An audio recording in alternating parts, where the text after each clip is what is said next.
build my gallows and build them high. Makes a long time climbing before I die. I want the chance that's bit in his eye. Oh, well, they gave me balls, but I can see between to a dusty yard and long gone green.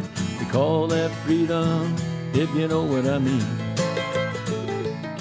And I dry my sorrows, but the whiskey's gone. I'm sober as a judge.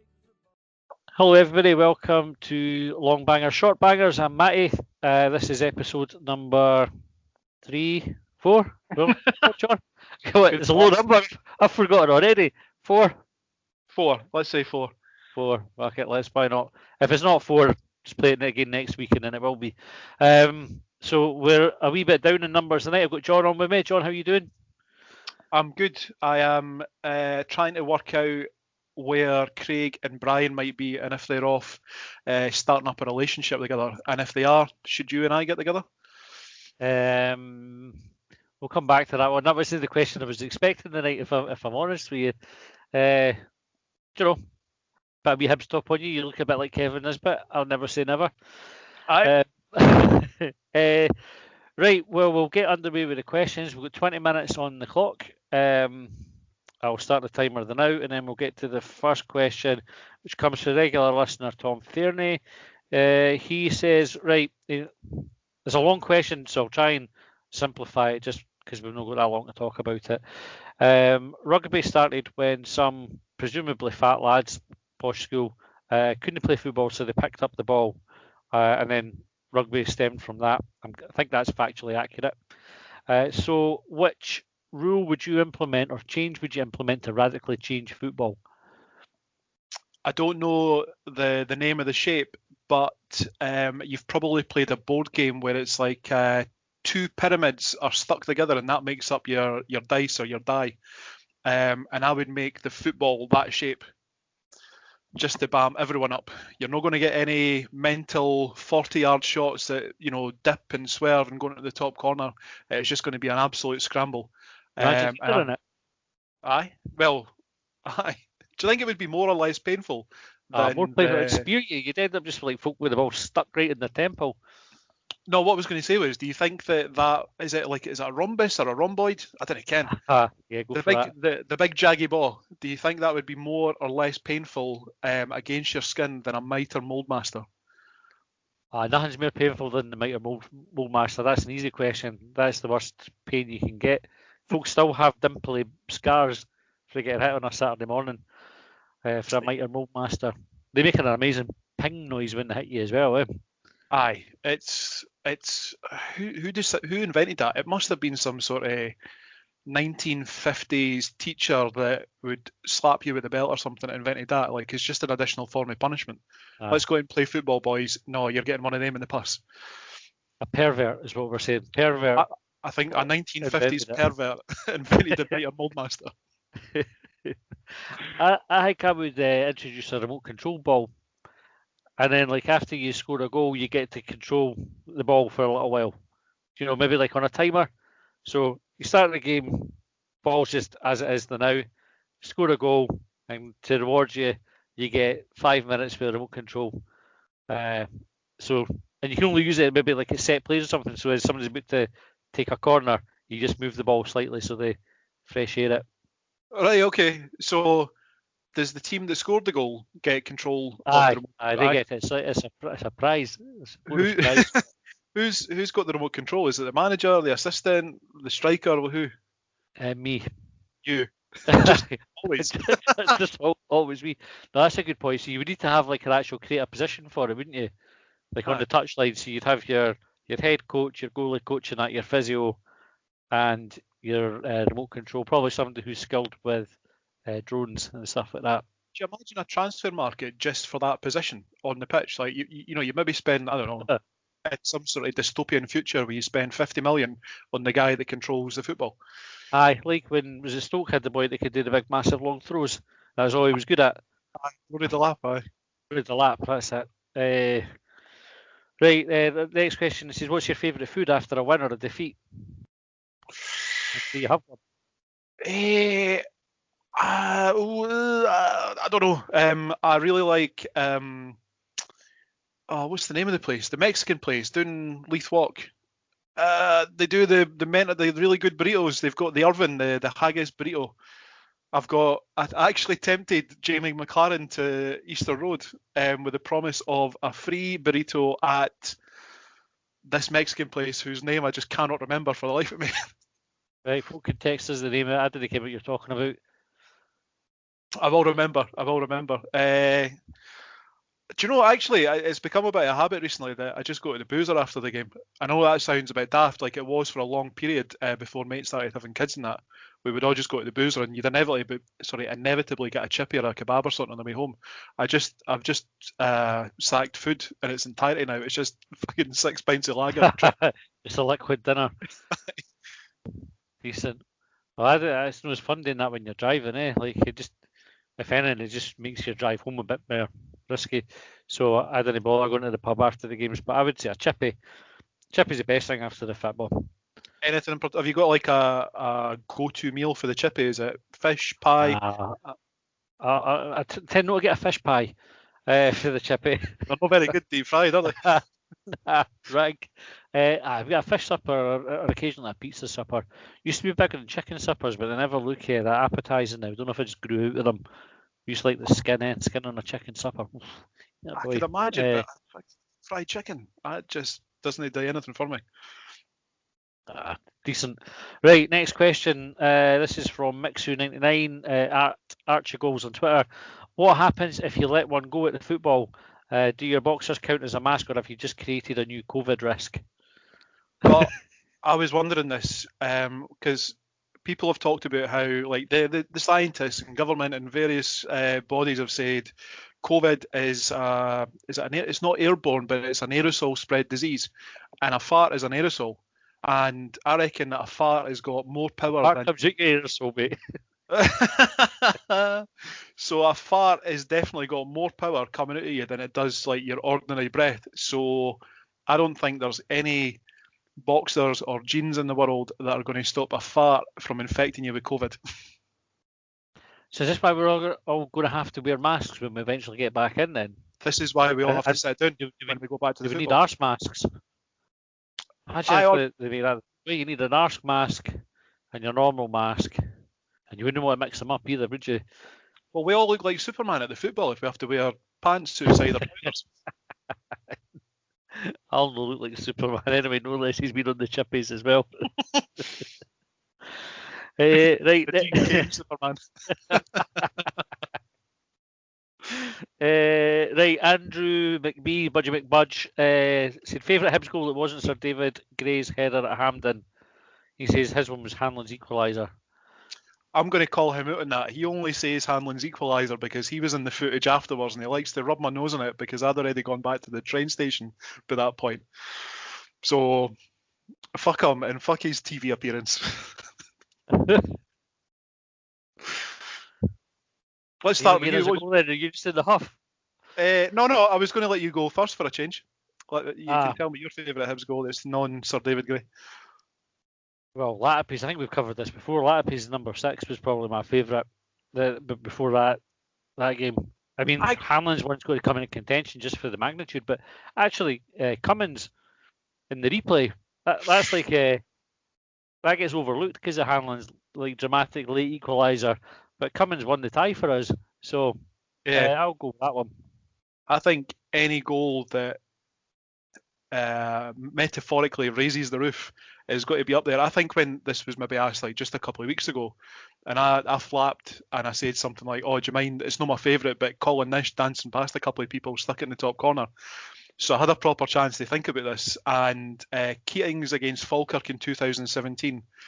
Great shout.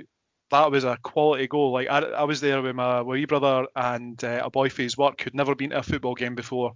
So you've got Hibs that are chasing promotion at that point in time.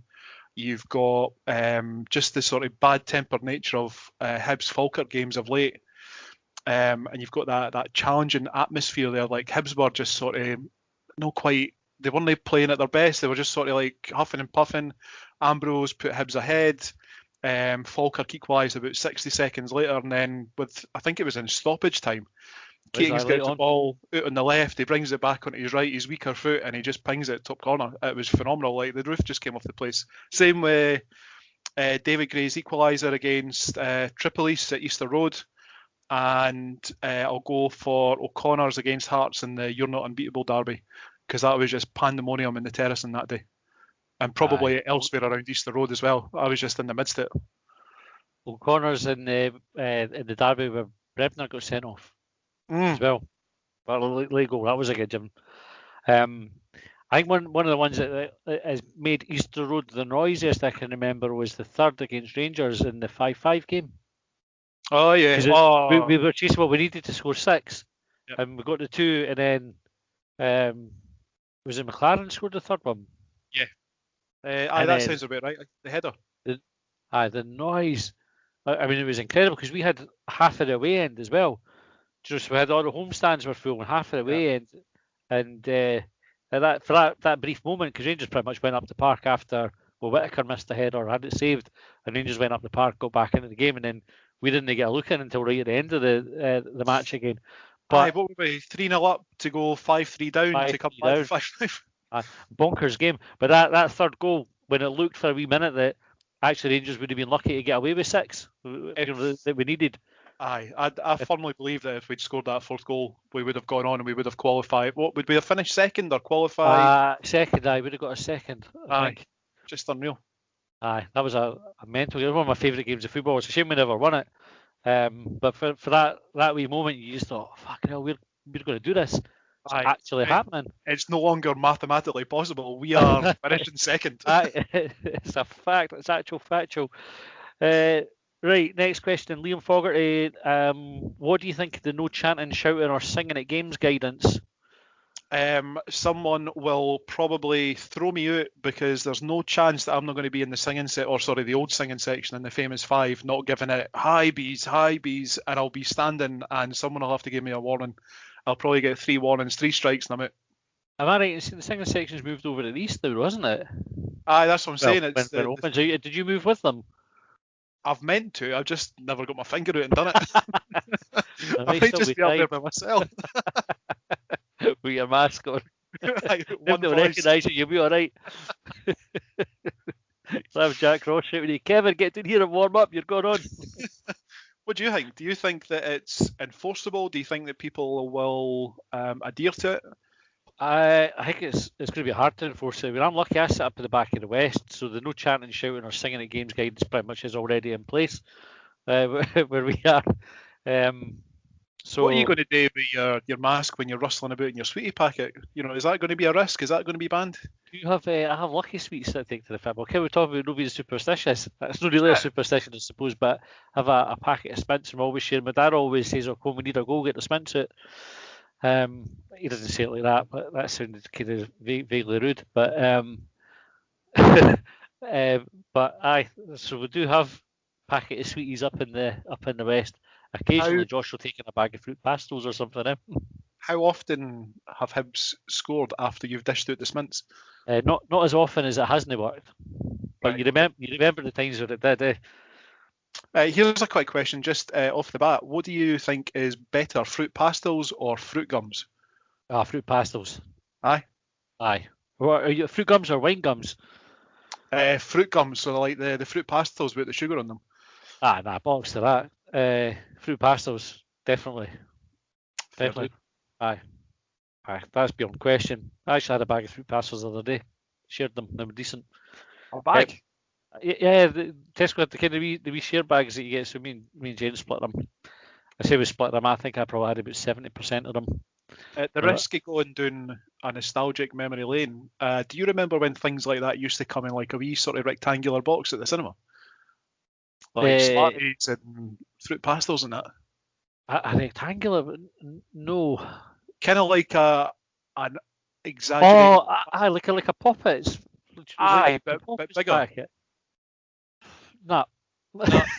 I'll just be me. I didn't remember that. I can say that as a joke there, didn't I? But to be fair, I never went to the cinema very much when I was wee. Were you not allowed? Were you banned? Well, We just didn't go to the cinema very much. I remember we went to see. We ended up watching Ghostbusters, but I think we were meant to go and see E.T. Do you know what E.T.'s short for? Because he's got little legs. Yeah, he's a prick. And because E.T. was pirated massively, so they took it out of the cinemas. And I'm sure they played Ghostbusters instead, but I might got that wrong. It was something like that. Maybe Back to the Future was after E.T. I'm rambling anyway. 20 minutes, very good day.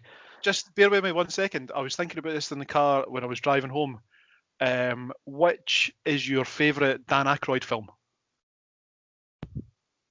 Fucking hell, Ghostbusters.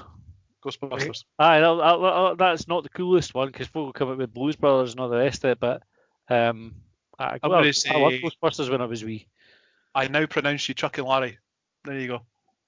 Decent. Right, next question. Right, you've got to fight one, sell one, or bench one out of Gogic, Marvin Bartley, and Matty Jack. This is a tough one. I really don't want to take a punch off a Gogic because I've seen him in the black and white pictures with the boxing tape on, and he's got the six-pack out, so I'm going to sell him so that he doesn't batter me. I'm going to bench. Oh, fuck you. It's no play one, is it? It's fight one, bench one, sell one. Yeah. So I've sold Gogic. I'm going to fight Bartley, and I'm going to put Jack on the bench because that suggests that he's going to get on the pitch. Right. I'll sell Matty Jack just because I think he is more a cult hero than he was a good player. He was good, but he's kind of remembered more fondly than he merited. Controversial way. Oh, you're going to be inundated with hate mail. Do you know what? I like Matty Jack. It's not that I've got a problem with him, but I would bench Marvin Bartley just because I wouldn't want to fight him because we had him on the podcast and he was sound, which means I'd have to fight Gogic, and that's a fight I can categorically state I would lose hands down, even with my hands up. In fact, I'd lose that one. Right, Mike, who's at Highway Homewood, he asked, what's more welcome, Easter Road coronavirus or Canberra?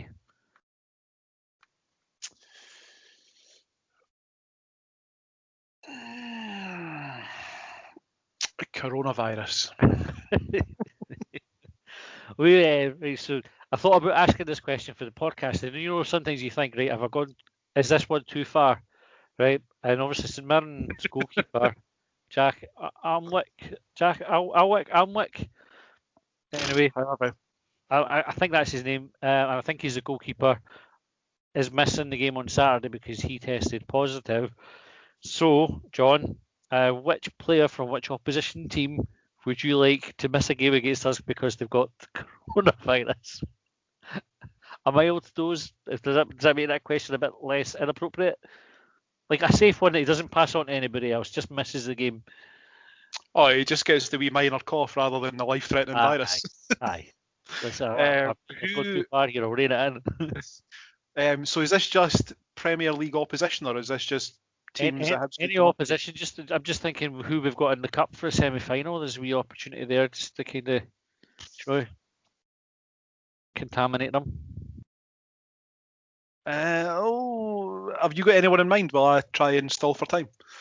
I'd probably go for whoever the goalkeepers I want to do. So you either want the goalkeeper or the striker, like the main men in the team, that are kind of fairly specialist positions. Aye. So Craig Gordon. There you go. I'll go for him. Weirdly enough, I didn't go for a Hearts player, but I did go for a goalkeeper, Alan McGregor. I feel like he's due something unsavoury coming his way. See, I used to work beside his stepmom, and she's a lovely lady, and she organised for Josh to get a load of McGregor stuff, so like kind of goalkeeping gloves and a Scotland training jacket and everything. So I can't, in any all good conscience, slag him off on the podcast, even though I should do. But he did a thoroughly decent thing for the laddie, and I know his stepmom. So if he does get it, I hope he gets well soon.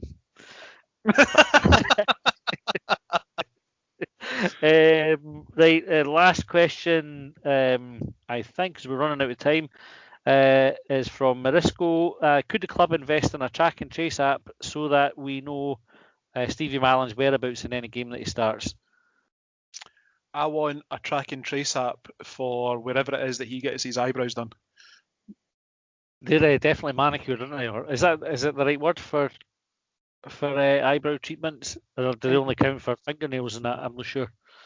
Manicures of your hands, pedicures of your feet, right? I don't know what it is for eyebrows.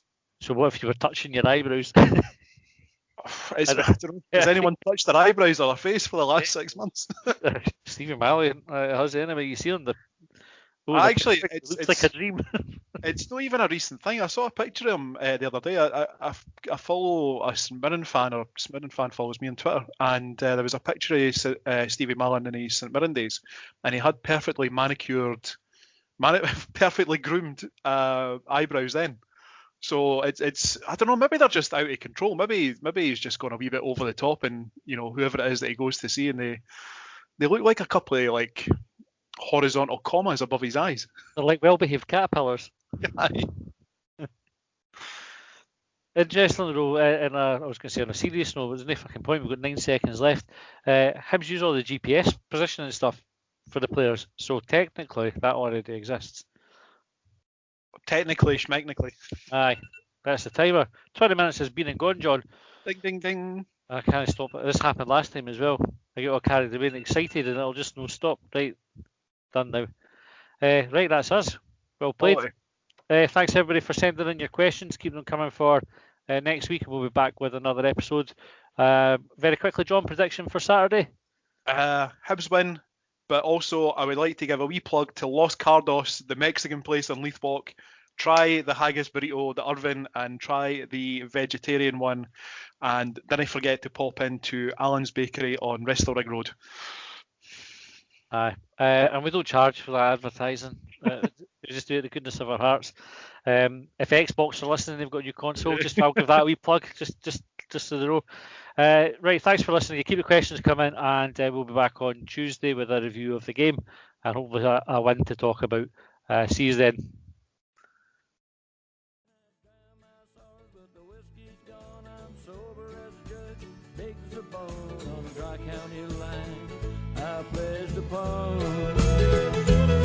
Well, they trailed me down when I broke free. I drank all the whiskey in Tennessee.